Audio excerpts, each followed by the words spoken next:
Je suis en train de t'enseigner, j'espère que tu es en train de prendre des notes. Et c'est pour ça que demain matin, quand tu auras ton empire, là tu pourras dire, au début, je ne voulais pas faire de l'argent, je voulais simplement obéir à Dieu. Et c'est alors que ton acte d'obéissance, ça va être ça qui va déclencher toute la chaîne de richesse que tu vas créer.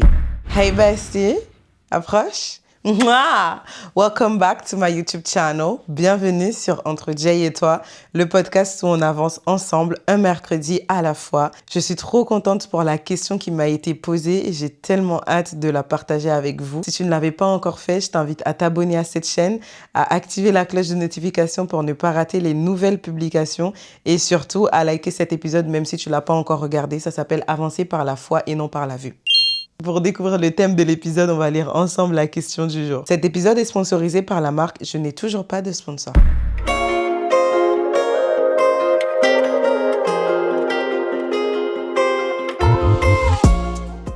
Comment rester fidèle à Dieu quand on aspire à la réussite dans ce monde? Merci pour ce concept, sois richement béni. On attend avec impatience les épisodes. Merci d'avoir posé cette question et je pense que là, c'est dans le thème. On est dans le thème, il n'y a pas de fashion faux pas là, on est vraiment dans le thème et je suis vraiment trop contente que tu l'aies partagé. J'espère que ces épisodes jusqu'à maintenant ont répondu à tes attentes et puis let's go, j'espère que l'épisode d'aujourd'hui va répondre à ta question. Alors c'est parti. Déjà les amis, je veux qu'on puisse déconstruire un mythe entre nous, ok? Là, normalement, je suis dans ton salon ou bien je suis dans tes écouteurs, ok? Donc, ça va être entre nous, on va discuter. J'aimerais juste te dire un truc, genre, c'est une dinguerie ce que je vais balancer. Le diable n'a pas créé l'argent. Le diable n'a pas créé la réussite. Il n'a absolument pas créé la richesse. Donc maintenant, moi, j'aimerais juste qu'on réponde à cette question. Pourquoi est-ce que nous, les enfants de Dieu, tout de suite, dès qu'on nous parle d'argent, de richesse, de réussite, on associe ça au monde des ténèbres? Ça s'appelle le monde des ténèbres. Normalement, il n'est pas supposé y avoir rien dans ce monde-là. Et je suis tellement fière du travail de ma sœur Axel parce qu'elle a un podcast qui s'appelle Business en Christ et où elle reçoit des entrepreneurs chrétiens. Ils partagent leurs clés, les clés de leur réussite, les leçons qu'ils ont apprises. Et je trouve que c'est quelque chose qui manque dans le monde chrétien, dans le monde francophone.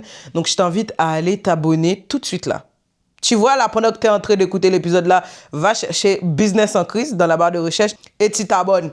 Maintenant là. Tout de suite. Je veux partager avec toi un verset qui, moi, me parle au quotidien parce que, oui, à ma petite échelle, le Seigneur a permis que je puisse mettre en place plusieurs business et il m'a donné dans ce carnet-là, tout s'écrit, dans ce carnet, tout s'écrit business.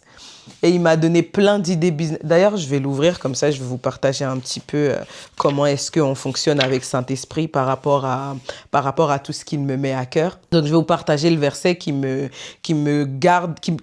à garder les pieds sur terre, en fait. C'est un livre dont on ne parle pas souvent parce qu'il se trouve dans l'Ancien Testament. Et je suis sûre que toi-même qui écoutes là, peut-être que tu l'as jamais ouvert. Je vais te parler de Deutéronome. C'est l'un de mes livres dans l'Ancien Testament préférés.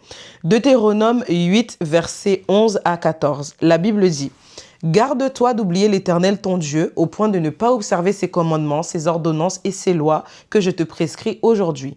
Lorsque tu mangeras et te rassasieras, lorsque tu bâtiras et habiteras de belles maisons, lorsque tu verras multiplier ton gros et ton menu bétail, s'augmenter ton argent et ton or et s'accroître tout ce qui est à toi, prends garde que ton cœur ne s'enfle et que tu n'oublies l'Éternel ton Dieu. » Je vais être tellement transparente avec toi qui m'a posé cette question. Il n'y a aucune formule magique pour rester fidèle à Dieu lorsqu'on aspire à la réussite. Il n'y en a pas de formule. Une chose que tu dois garder en tête, c'est que la réussite à laquelle tu aspires, tu dois chercher la source de cette aspiration. Pourquoi tu aspires à la réussite? Tu vois? Est-ce que c'est juste pour te remplir les poches ou bien pour impacter ta génération ou bien pour rendre la gloire à Dieu? Ce qu'on ne nous dit pas dans l'église ou même à l'école ou même dans nos familles, c'est que Dieu peut nous mettre des projets à cœur qui vont bien sûr aboutir à la réussite, mais si de base, ton cœur, il n'est pas orienté vers l'obéissance, vers le fait d'obéir à Dieu plutôt que de générer un revenu, là, c'est un terrain glissant. Dieu, il ne va pas t'appeler à faire des choses pour te perdre. Donc, dès l'instant que tu as un projet à cœur, tu veux faire une entreprise, disons, tu as vraiment une idée et tu sais que ça va rapporter gros. Quelles sont tes motivations? C'est quoi ton intention? Est-ce que ton intention, c'est juste te faire de l'argent, te remplir les poches, ou bien ça va plus loin que ça? Tu veux laisser un impact, tu veux laisser une trace, tu veux construire de la richesse, pas justement faire de l'argent. Il y a une différence entre faire de l'argent et construire de la richesse. Faire de l'argent, c'est ponctuel. Tu fais de l'argent, à un moment donné, tu es fatigué. Mais quand tu veux construire de la richesse, là, tu te poses et tu te dis, comment est-ce que cette idée que j'ai aujourd'hui peut engendrer de la richesse sur plusieurs générations? Et lorsque ces idées, ces projets sont nourris et sont venus par la prière, là, ça veut dire que c'est le Seigneur qui veut que tu impactes dans cette sphère-là et pas ailleurs. Et là, en fait, ce qui va se passer, c'est que ton mindset, il doit changer. C'est là que tu dois te dire, je ne veux pas faire cette chose-là, ce projet-là, parce que je veux faire de l'argent. Je veux faire ce projet parce que je veux obéir à Dieu. Donc, c'est là deux nuances qu'il faut différencier lorsque tu veux te lancer dans le monde du business. Le monde du business, en réalité, il n'est pas mauvais. Parce qu'encore une fois, le diable n'a rien créé. Mais ce qui te différencie, toi, de Elon Musk, c'est que toi, ton projet, il vient de Dieu. Il est né durant ton temps de prière. Et c'est pour ça que tu sais que ça vient de Dieu. Donc, le premier pas que tu vas faire vers ce projet, ça va être un pas d'obéissance, un pas de foi. Et c'est pour ça que demain matin, quand tu auras ton empire et que tu viendras parler sur Business en Christ, la chaîne de Axel, là, tu pourras dire, au début, je ne voulais pas faire de l'argent, je voulais simplement obéir à Dieu. Et c'est alors que ton acte d'obéissance, ça va être ça qui va déclencher toute la chaîne de richesse que tu vas créer. Je suis en train de t'enseigner, j'espère que tu es en train de prendre des notes. Alléluia. Et honnêtement, je vais te partager un témoignage personnel. L'année dernière, je ne sais pas si je l'ai partagé ici, peut-être que je l'ai déjà partagé, mais l'année dernière, non. En 2023, j'ai eu mon diplôme. Et à la fin de mon diplôme, il s'est passé que j'ai pas eu de travail. Et je me suis posé 1001 questions. Moi, ce que je voulais, c'était travailler. Parce que dès l'instant où j'ai quitté le lycée et que j'ai commencé ma licence en langue étrangère, j'ai commencé à travailler. Donc, en réalité, j'ai toujours travaillé. Et même avant ça, quand j'étais au collège, je faisais du babysitting, etc. Donc, j'ai toujours été habituée à avoir une entrée d'argent. Donc, lorsque je me suis retrouvée au chômage, il n'y avait plus rien qui rentrait, j'étais mal. Je frôlais la dépression parce que j'ai connu une déprime, mon gars. Genre, j'ai commencé à tout remettre en question, à remettre ma valeur en question, à remettre mon identité en question. Et c'était vraiment compliqué. Il a fallu que Saint-Esprit lui-même vienne me rappeler que, Jay, ta valeur ne dépend pas d'une fiche de paye. Ta valeur dépend de ce que moi, je dis que tu es. Donc, peu importe que tu aies de l'argent ou pas, que tu aies un travail ou pas, tant que je dis que tu es mon enfant, tu as de la valeur. J'ai failli me perdre dans cette époque-là de ma vie. Et Dieu, il a testé mon cœur. Oh là là là là. Il a testé mon cœur d'une manière. En 2024, l'été 2024, pendant les Jeux Olympiques et tout ça, j'ai eu un travail, c'était un CDD, mais c'était pas le travail que je voulais. J'aimais pas du tout. Ok, on parlait anglais à gogo et c'était bien, tu vois, c'était international et tout ça, mais j'aimais pas du tout. Et à un moment donné, je suis allée voir Saint-Esprit, je lui ai dit, mais there has to be more. Je peux pas avoir fait toutes ces années d'études pour ça. There has to be glory after this. Je ne peux pas croire que tu peux. C'est pas possible. C'est pas possible. There has to be more. Et ça doit être un test. It has to be. Il n'y a pas d'autre explication. It has to be a test. Au fur et à mesure que je grandissais dans le travail, le Seigneur a permis que je rencontre des gens qui m'ont parlé, tu vois, qui m'ont mis assise, qui m'ont dit, mais Jay, peut-être que c'est un temps. Le Seigneur, il veut te tester, c'est ton désert, il veut voir ton cœur et tout. Je pense que Dieu, ce qu'il voulait, c'était de voir si, malgré... I wish I could say this the way I hear it in my spirit, because malgré le fait que je ne t'ai pas donné ce que tu voulais au moment où tu le voulais, je veux voir si tu vas toujours me servir. Si tu vas toujours me servir avec la même intensité, avec la même passion, avec le même zèle, avec le même amour. C'est ça que je veux tester chez toi. Et pendant tout l'été, jusqu'à décembre 2024, j'ai effectivement servi le Seigneur. J'étais au pied du Seigneur. J'avais les larmes aux yeux. Hein. Hey, il y a des jours où je me rappellerai toute ma vie. J'allais à l'église.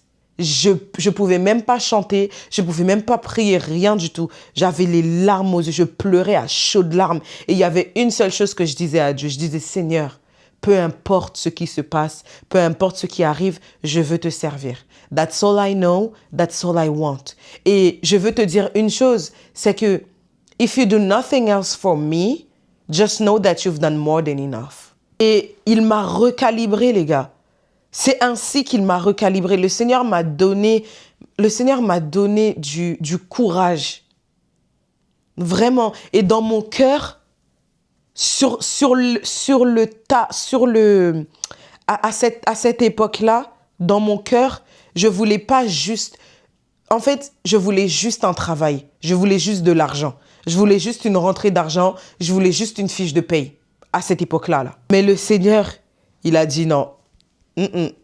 C'est pas ça que je veux pour toi. On revient à la question rapidement et je vais te répondre avec plusieurs points. Ok? Le premier, c'est que Dieu n'est pas contre la réussite.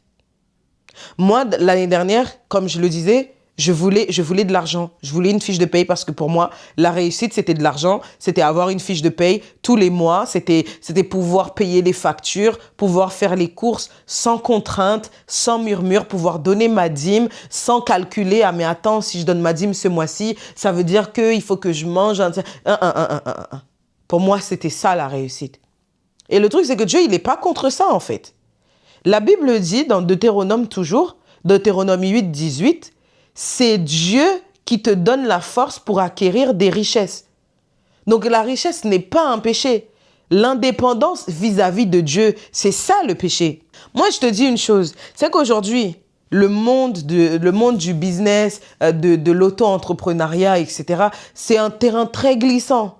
Parce que bien vite, si tu n'as pas les bonnes fondations, bien vite, tu peux rapidement croire que tout ce que tu as acquis, c'est par tes propres forces, par tes propres efforts. Et bien évidemment que le monde a une définition de la richesse qui est totalement différente de celle de Dieu. La Bible dit, Marc 8, 36, « Que sert-il à un homme de gagner le monde s'il perdait son âme ?»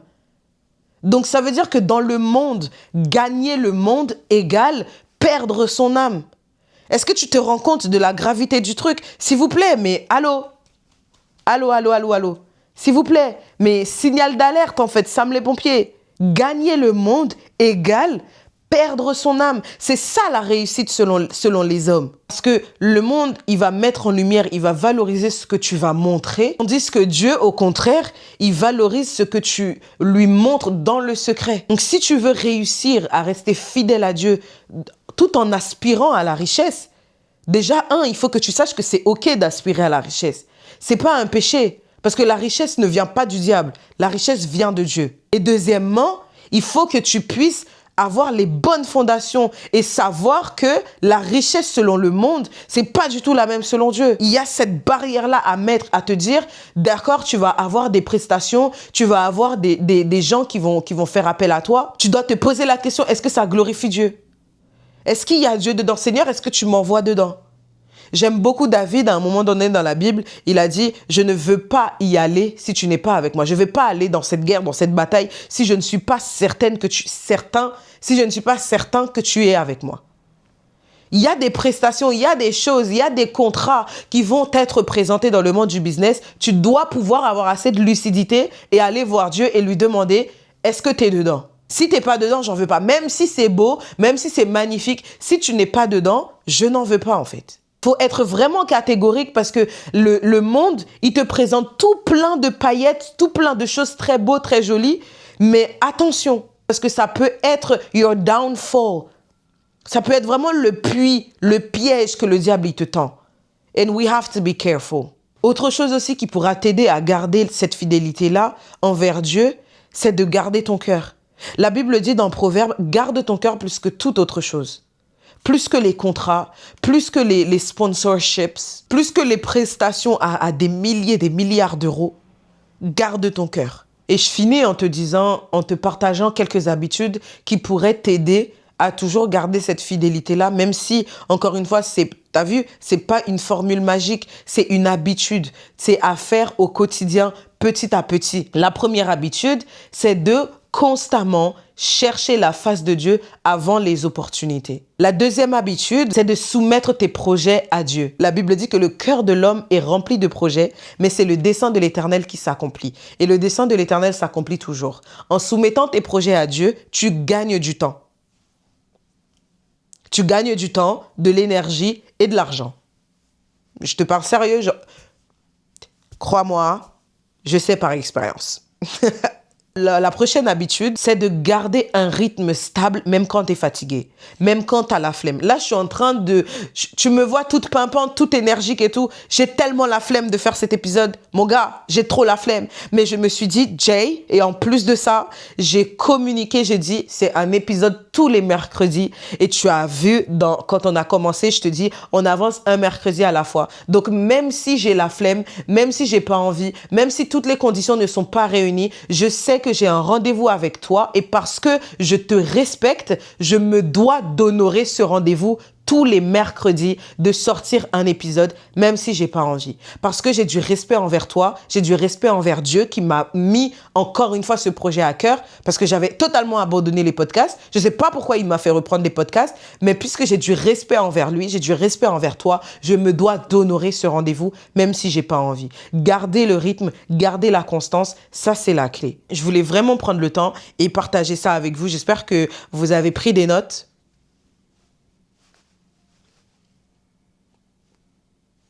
Et que honnêtement, ça vous aura permis de voir plus clair par rapport à ça. Vos projets sont importants et Dieu, il ne s'en fout pas de vos projets, ok? Il ne s'en fout pas. He cares. À propos, how do you say? Il se soucie d'absolument tout concernant vos vies. Donc, tous vos projets, toutes vos idées business, confiez-les à Dieu. Tout simplement, en fait. C'est ça pour moi, en tout cas, qui va vous permettre de rester fidèle à Dieu. C'est quand vous le mettez dans la boucle. Mettez-le dans la sauce. À gogo. Mettez-le dans la sauce. On finit par la prière.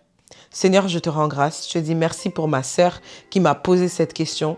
Et je prie que toutes les clés que tu m'as permis de partager puissent être des clés qui vont lui permettre à elle, à son tour, de rester fidèle tout en aspirant au monde du business et de la réussite. Je sais que la réussite vient de toi. Je sais que la richesse vient de toi. Alors je prie, Éternel, que tu puisses sonder son cœur, que tu puisses lui donner un bon cœur, un cœur qui est à la bonne posture, à la bonne place, afin que lorsque tu vas l'élever, tu vas commencer à la mettre dans des sphères extraordinaires, qu'elle puisse toujours garder un cœur humble et toujours ramener les choses à toi, toujours aller vers toi pour conseil. Alors oui, Seigneur, je prie que tu puisses l'accompagner dans cette nouvelle année, dans la mise en place de tous ces projets que tu as mis sur son cœur, au nom de Jésus-Christ. Amen. Have your way. Glorifie-toi dans sa vie, glorifie-toi dans son business, glorifie-toi dans ses projets et que vraiment, Seigneur, tu puisses être au milieu et au centre de chaque chose qu'elle va mettre en place.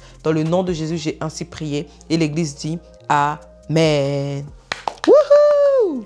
Thank you guys. Merci d'avoir suivi cet épisode et encore une fois, tu peux t'abonner à cette chaîne et activer la cloche de notification pour ne pas rater les prochaines publications. Follow me as I follow Christ on Instagram. Je te mets mon Instagram dans la barre de description below. Et aussi, la personne que j'ai citée en début d'épisode, il s'agit de Axel et sa chaîne, c'est Business en Christ. Je t'invite à aller t'abonner et à aller regarder les contenus qu'elle a déjà publiés. C'est vraiment des pépites qui vont te permettre d'en savoir plus sur le monde du business et comment garder son cœur tout en aspirant à la réussite dans ce monde de chaos. Partage cet épisode à une ou deux personnes qui tu penses en auraient besoin. Tu peux partager en commentaire c'est quoi la réussite pour toi selon Dieu. J'ai hâte de te lire, j'ai hâte de découvrir les pépites que tu vas me partager.